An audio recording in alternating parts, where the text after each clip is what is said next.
Magandang araw mga kaibigan. Bigyan natin ngayon ng reaction, opinion itong latest post ni Congressman Kiko Barsaga. Sabi niya, Congressman Barsaga's statement on the resignation of President Marcos.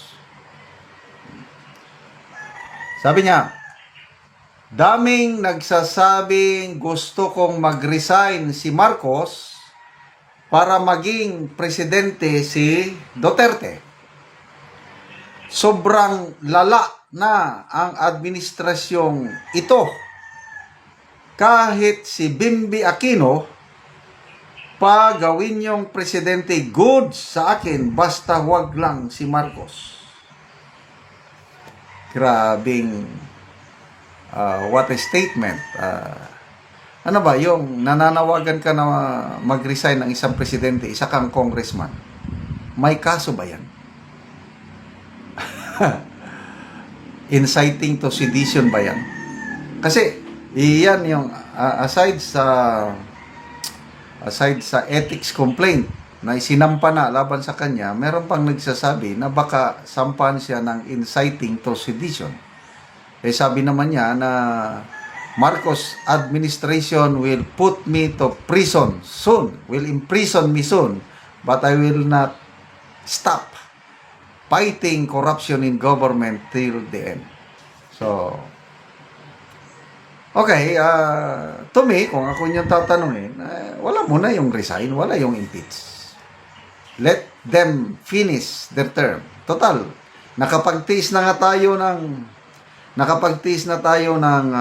taon, sobra 3 taon na, mag-taste na lang tayo ng another 3 years. Kasi it's not good for our country kung mag-resign o mag-impeach. Sana naman, ayusin nila ang pamamalakad ng gobyerno dahil hindi mo mapigilan ang galit ng taong bayan. So, yun lang ang kain. Hindi na ako maasa na, at saka hindi naman magre-resign ang presidente. Never siyang magre-resign. Sa tingin ko sa kanya, nang dahil sa flood control anomaly, sabi niya, I will not leave my office until I fix this. Sana naman. Kasi problema na nangyari dahil sa kanya. Command responsibility itong nangyaring korupsyon. Inalaw niya. How? Niya inalaw? Una, walang kalam-alam eh. Hindi niya alam na ganun nakalalang korupsyon. So, hindi siya pwedeng maghugas kamay na wala akong kinalaman dyan. Dahil siyang presidente, command responsibility niya ito. Grabe yung pahayag ni Congressman Edgar Erese ng Caloocan. For the last 3 years, sabi niya, 2023, 2024, 2025, 1.37 trillion pesos ang isiningit sa budget. Mga kalokohan, singit-singit lang. Kaya tayo nagkakaloko-loko dahil sa mga unprogram, singit-singit sa unprogram. Kaya may narinig ata ako sa Blue Ribbon Committee, natanggalin na nila lahat na unprogram funds. Wala na. Kasi dyan nagsisimula ang korupsyon dahil sa mga unprogram. Dapat sana program lahat. Kung program lahat, may pundo. Automatic yung pundo. Yun unprogram naman, nandyan, hahanap sila ng pundo. Kung saan-saan kinukuha. Example, PhilHealth, binawasan. Utang dyan para mapunduhan ang kanilang mga unprogram funds. At yan, inalaw lahat ng presidente. Kaya yung galit ng taong bayan, wala na. Pataas na ng pataas. Sukdulan na sana hindi sumabog yung galit ng taong bayan na matulad tayo ng Nepal at Indonesia. So, September 21, malapit na, ilang days to go, 2 days to go. So, panawagan, peaceful rally lang. Salita lang, ibuhos ang galit. Yun naman ang sabi ng presidente. Kung hindi ako presidente, sasama din ako sa inyong rally. What kind of statement is that? Hindi ko maintindihan. Para lang maapis yung galit ng taong bayan siguro. Sasama siya sa rally. Siya ang dahilan ng lahat ng ito dahil kung maayos pa ang pamamalakad niya, hindi nagkaganito. Bakit nagkaganito? Sabi niya, tanong niya, bakit tayo nagkaganito? Hindi niya alam. Dahil po sa kanya. Dahil masyado siyang mabait, walang kamuang-muang, naniniwala lang na maganda ang flood control projects, kaya pinagmayabang niya sa kanyang zona. Ngayon, na-realize niya na niluloko lang pala siya.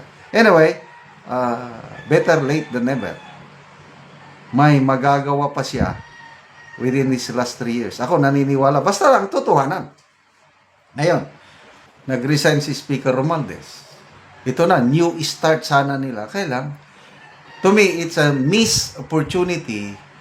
Tinanggal mo na nga lang, nag-resign na yung speaker, sana ang inilagay yung mas credible. Sino ang mas credible? Para sa akin, Congressman Toby Chanco o kaya si Congressman Albi Benitez. Ito ang ipinalit na I'm sorry, wala akong masyadong tiwala. Parang same mukha. Same, nagpalit mukha lang. Yan ang tingin ko. Sabi nga ni Congressman Marcolita, cosmetics.